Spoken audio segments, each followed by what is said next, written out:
Caitlin Clark is listed on an injury report, lads. You're gone to a preseason game. It is on an injury report. For the first time in her WNBA career, Caitlin Clark is listed. Taking her completely off the board. She will not touch a basketball, and unfortunately, we will probably won't see Caitlin Clark play in any preseason games. After Caitlin Clark's injury was made public just days before the season began, the WNBA was thrown into complete chaos. Their MVP hopeful is now sidelined, leaving behind fans who sacrificed friendships, put careers on hold, and even postponed weddings just to witness her debut. According to officials, Clark sustained an ACL injury that requires recovery time, and the preseason will continue without her. It's understandable if this news was difficult to process. Her ACL is indeed injured. The numbers, 150, 143, or higher, no longer matter. What does matter is the unfortunate reality. It almost feels as if a group of resentful former fans and jealous rivals of a bitter coach formed a circle of prayer and somehow got what they wanted. Now, the WNBA's most anticipated rookie, Caitlin freaking Clark, is officially listed as injured. Injured her ACL. Days before her big preseason debut, half of America is now aware that the WNBA exists, and they are now being viewed with suspicion. This was allowed to happen. And ACLs are a tough one to recover from, and Clark's update is in, and it's a total catastrophe. The decision to play, or not, is, in WNBA terms, a literal coin flip. I get that it seems suspicious. Maybe she just sneezed too forcefully. But the odds are 50-50 for everyone else. Opportunities to, go see Caitlin Clark play for the rest of the year. But when will we know? If she's questionable, it should be listed right before. Since this isn't your typical ankle roll, Caitlin Clark bases everything she does on chaos. She bolts out of the parking lot, stops suddenly, and takes 3 steps back. Her incredible first push is the foundation for every move she makes. Now, her right leg, the one she uses for those half-court daggers, is under investigation. It's worth noting that Georgia Mare just suffered an ACL injury as well. Thought this was clickbait. There was no way in hell Caitlin Clark could have been hurt in my book. Well, I'm here to tell you, the Indiana Fever put out information, and there's more information coming out from people that's actually in Indiana. The back of Aaliyah Edwards is contoured. That's literally like saying it's an FU to season ticket holders that Caitlin Clark actually gives. Additionally, Megan Gustafson is missing due to a leg ailment just 5 minutes before the due date. Georgia Amore injured her right ACL during Tuesday's Mystic practice, the team announced. She and the team will examine treatment and rehabilitation options.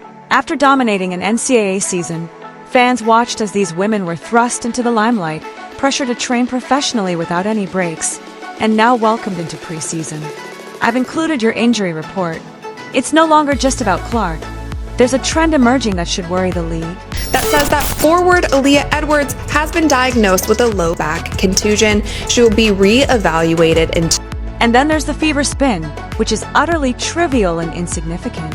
Scott Agnes, who has reportedly spent almost all of his time sitting during practice, said, Tucky, she's somebody that I'm a huge fan of, and I was really excited to see her play this weekend. Without displaying any signs of difficulty, she moved as though it were just another Tuesday, even hitting her signature half-court shot.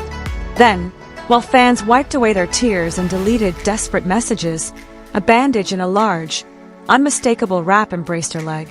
Oh, and she missed some practice, skipped heavy workouts, and was out of commission longer than usual. They're young players that a lot of people are excited to see who are out with injury, and that's just such a tough. I don't know about you, but I'm going to raise my eyebrows so high that they touch my ceiling fan if someone assures me she's okay when she's physically benched mid-drill and wrapped in caution tape. Because Scott Agnes, I mean this, he's been showing off an awful lot of footage. And if you guys are seeing right here, he said that Caitlin Clark was at practice and was fine today.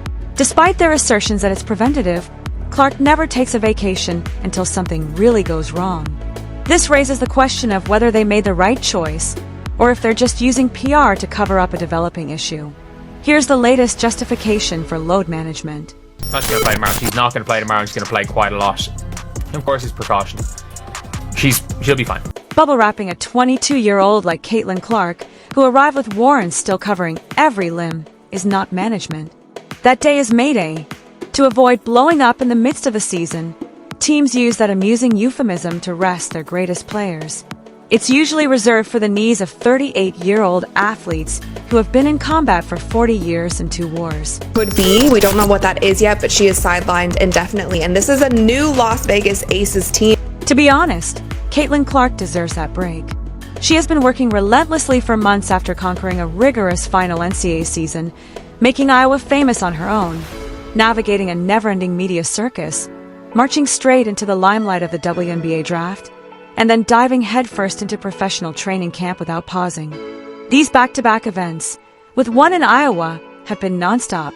The Fever used the term load management in a desperate attempt to keep their best player from physically collapsing before the season even started, as she hasn't had time to recover, breathe, or even act like a typical 22-year-old. They're just low managing her. Like, that is the reality, is that Caitlin Clark is almost certainly being low managed.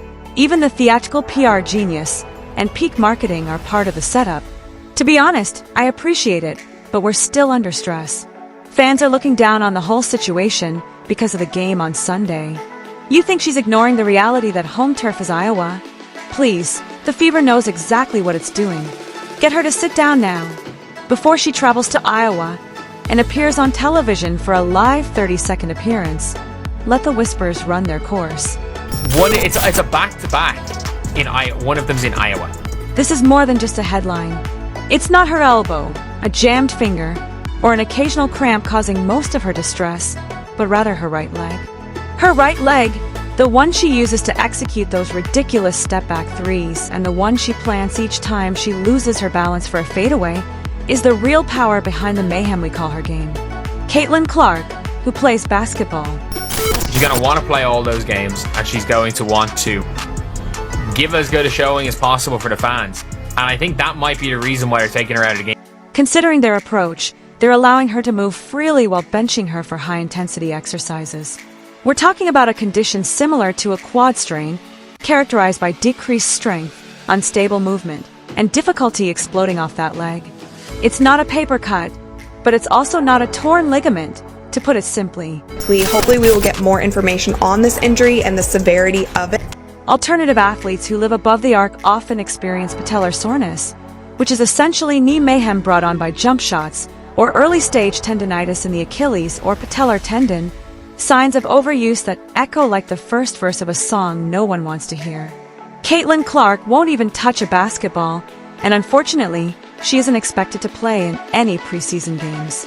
These injuries don't require emergency care right away unless they're neglected and evolve into the kind that often surface in certain seasons. After dominating opponents in the Final Four, interviewing on the red carpet before the WNBA draft, and then being thrust into pro-level training like the Energizer Bunny on steroids, Caitlin hasn't had a moment to herself. The verse for tomorrow's game status report, Washington. Concerns are raised by Caitlin Clark's left leg injury after a college season in which she almost carried Iowa like a duffel bag, spending ridiculous amounts of time running the court alone and making more three-pointers than half the league combined. There was never a season off for her. She didn't get any sleep. Moreover, she definitely did not allow her body the time it needed to heal. However, the timing is delightfully dubious. Her team went into the NCAA tournament and then she goes straight into training camp. There's just not that much time for recovery for these players, and it does put them in a situation where they might be more prone to injury because they don't have that time where they just get to recover and reset and get ready for their... Are you saying that this leg ailment isn't at least slightly strategic? While the supporters outside are shouting about checkers, Coach Stephanie White has virtually acknowledged that the Fever are playing chess. Coincidentally, this injury happened just before the WNBA's most anticipated preseason event, the Iowa homecoming game. During the main event, which is being played at Carver Hawkeye Arena, Clark became a legend against Brazil's national team in a scene fit for a SportsCenter montage.